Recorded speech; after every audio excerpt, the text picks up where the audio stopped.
El concepto de política de contención fue acuñado en Estados Unidos durante la Guerra Fría.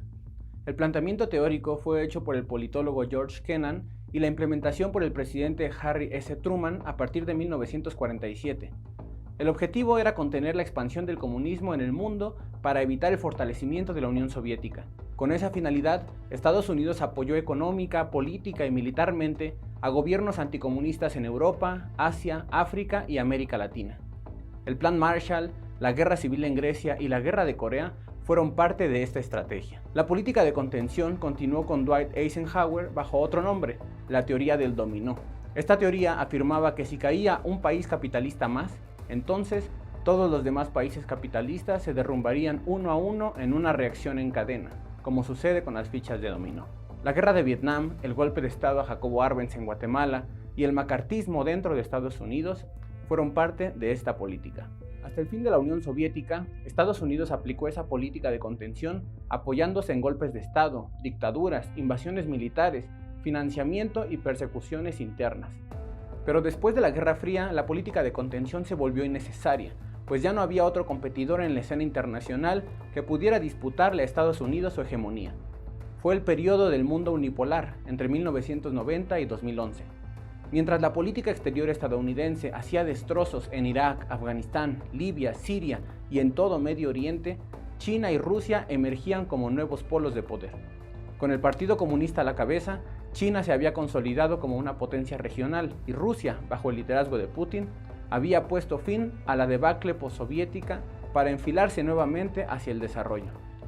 Rusia era una potencia militar, pero económica y políticamente no representaba ningún peligro para la hegemonía estadounidense. En cambio, las capacidades económicas, tecnológicas y políticas de China comenzaron a ser percibidas por Estados Unidos cada vez más como una amenaza a su predominio. Las relaciones amistosas que habían prevalecido entre Estados Unidos y China desde la visita de Richard Nixon a Mao en 1972 llegaron a su fin. A partir de 2011, el gobierno de Barack Obama emprendió una nueva política eufemísticamente llamada Pivote Asia, pero que en realidad estaba orientada a contener el crecimiento de China. La política de contención que ha aplicado Estados Unidos desde entonces puede dividirse en 4 rubros: económica, militar, tecnológica y política. Empecemos por el aspecto económico. El principal objetivo es disminuir la tasa de crecimiento de la economía china, si es posible hacerla decrecer, y al mismo tiempo lograr que la aletargada economía estadounidense tenga un nuevo empuje. Obama diseñó una estrategia en el centro de la cual se encontraba el Tratado Transpacífico, también conocido como TPP. El propósito era crear una red comercial entre países del Pacífico, pero excluir a China con la idea de restar competitividad a los productos chinos. La llegada de Trump a la presidencia estadounidense arruinó esa estrategia, pues el nuevo mandatario tenía otros planes. Sacó a Estados Unidos de ese tratado y optó por imponer 3 medidas: sanciones comerciales unilaterales a China, llamar al desacoplamiento económico, es decir, que las empresas estadounidenses se salieran de China, llamar al nearshoring, o sea, que las empresas estadounidenses regresaran al territorio estadounidense o al menos cerca de él, en países como Canadá o México.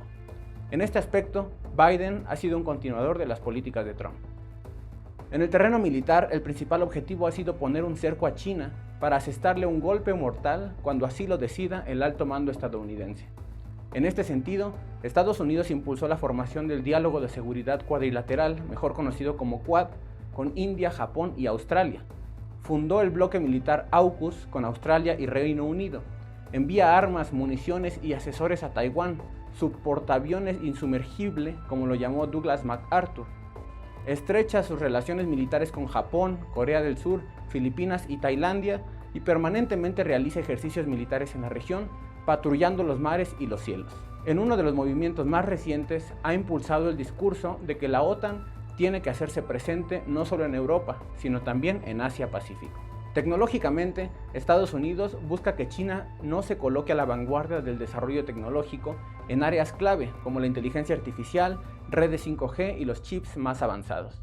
De ahí que empresas chinas como Huawei hayan sido sancionadas, además de la persecución contra TikTok y las prohibiciones de exportar semiconductores a China.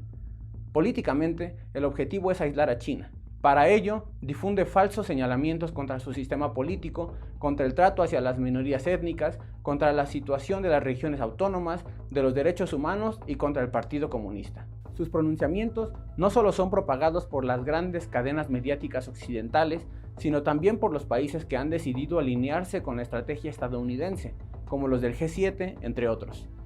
¿Cuáles han sido los resultados de esta política de contención? Económicamente, China mantiene un crecimiento vigoroso.